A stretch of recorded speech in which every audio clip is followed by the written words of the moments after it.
Oh, yes. Just looking at the skull and bones. Yes. I know George W. Bush, like he said, well, if it was a secret society, we wouldn't know about it. Isn't that right? Former President of the United States denying the existence of it when it's in a book. How is the Bush family? Now, well, okay. George, yes. Laura, uh, Bunkyport, is that right? Your daughters, your grandchildren, both of them. Oh my gosh. I had thought that the Republican Party had a little too much Bush influence. And the skull and bones that you didn't belong to, you didn't go to Harvard. No. And there's a few other individuals. It says here that John Kerry, yes, Secretary of State, George W. Bush, George H.W. Bush, and William Howard Taft, the American Psychological Association, the CIA, the Rockefellers. Within the field of conspiracy theorizing, Skull and Bones is said to have played major roles in the November 22nd, 1963 assassination of President John F. Kennedy. Iran-Contra of the 1980s and the rigging of the 2000 election. Exactly who got elected in 2000? That would have been your election, wasn't it, George?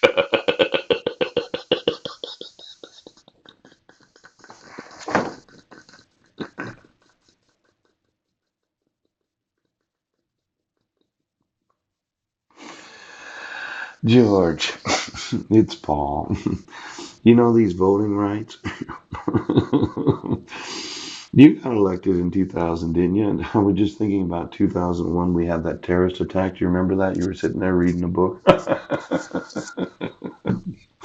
So kind of a big presidency, wasn't it, there from 2000, 2008?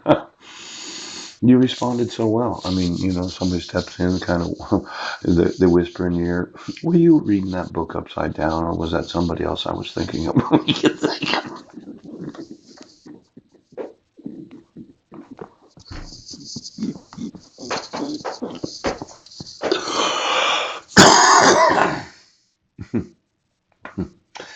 Now, I know you handled it very well. Big surprise. I'm sitting there in the classroom with children. But it was quite the deal, wasn't it? Yes, it was.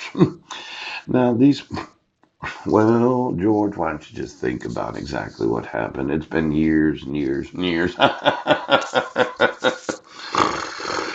As I remember it, there was what was known as the skull caps. Yes. See, on the underside of the skull, you could take certain metallic substances. Yes.